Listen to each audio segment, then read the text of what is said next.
Hello friends, आपण मानक स्वागत मोर आ गोटे नुआ मिनी ब्लॉग रे।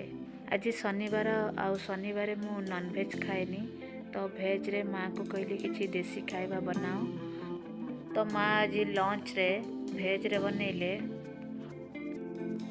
भात, खटा मिठा कोलथ डाली, मेथी शाग आउ आलू भजा, आलू सिंबराई, खंब आलू पिठौ आउ पियाज संढा बरा। एटा होची खंब आलू पिठौ।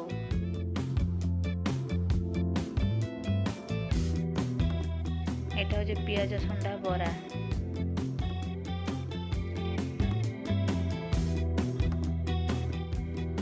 आजिर लंच रे ए सब।